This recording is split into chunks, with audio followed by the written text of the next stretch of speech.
48% of the Muslim in the United States of America believe that there are Muslim first, there are American second. Our purpose is to change this culture because they're infidel, and what they're doing is not pleasing to Allah, and we are the soldier of Allah who will make them do it. Kamal Saleem was born in Lebanon to a devout Muslim family. As early as 4 years old, he remembers sitting at the kitchen table while his mother taught him about the Quran and his duty to Allah and jihad. From my childhood, my mom said, one day you'll be a martyr, my son. You will die for the sake of Allah and you will exalt Islam. She said, if you kill a Jew, my son, your hand will light up before the throne of Allah, and the host of heaven will celebrate what you have done. Kamal was 7 when his parents sent him to Muslim training camps to learn to use weapons and engage and kill the enemy. The boys were also taught another, more subtle form of warfare. We were training for what's called culture jihad, which is shifting cultures. Culture jihad it's unlike the sword, unlike the rifle, it is the jihad that will come into your world. By his 20s, Kamal was chosen to wage cultural jihad on America.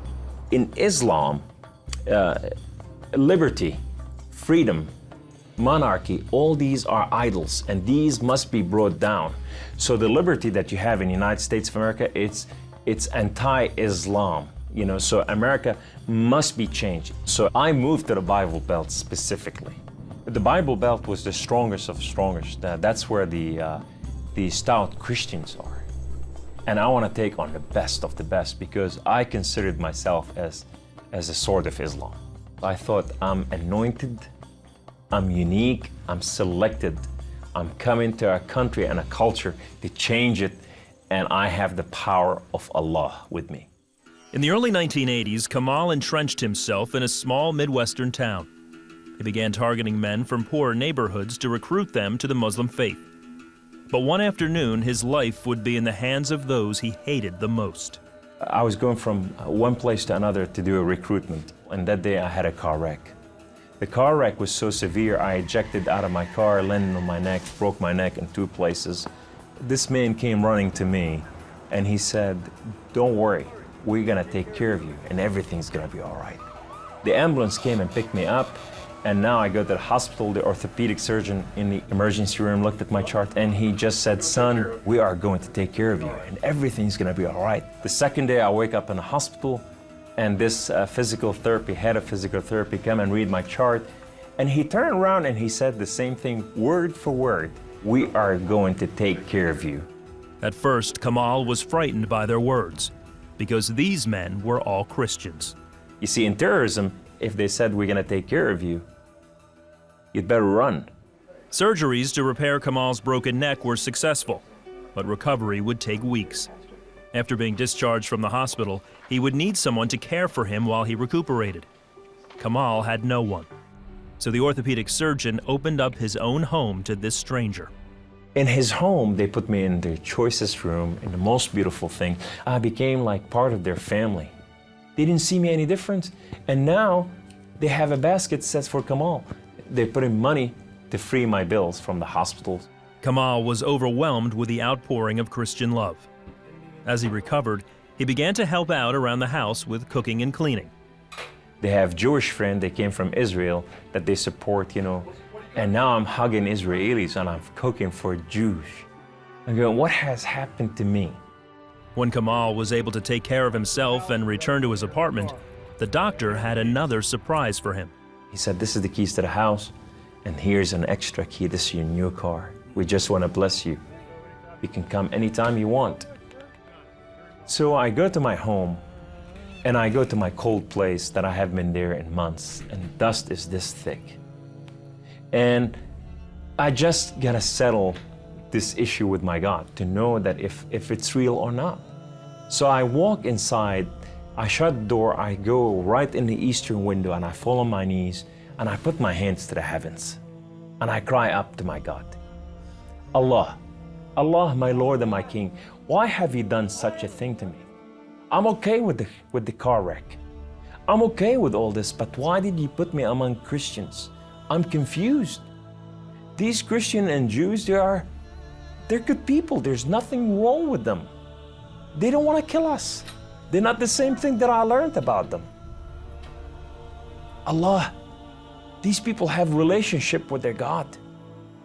These people, they cry out to the God and they answer them. I want to hear your voice. I want to hear you love me. If you're real, speak to me. I want to hear your voice. Guess what Allah said that day? Absolutely nothing. Kamal felt that because he questioned his faith, the honorable thing to do was to end his own life.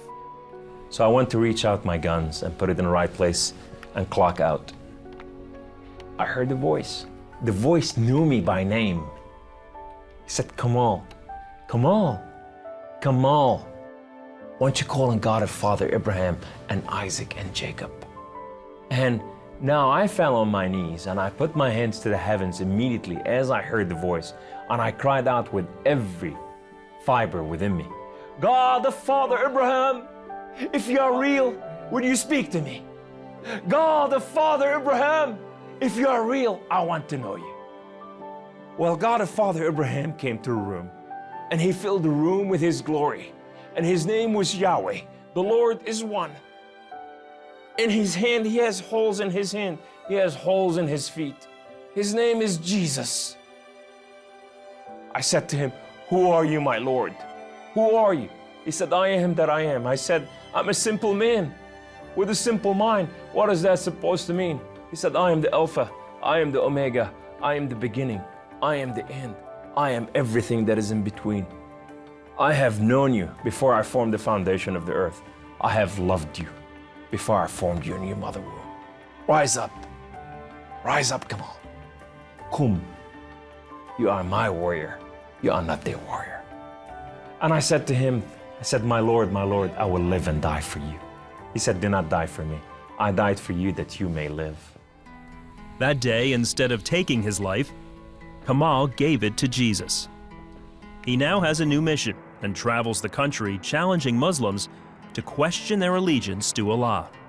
My heart desire is to reach out for my brothers and sisters, the Muslim out there, 1.5 billion Muslim, that they are living out there and they have not tasted the freedom, and that freedom in God. It's been over 20 years since Kamal left the Islamic faith, and even threats of violence and death cannot stop him from sharing his story.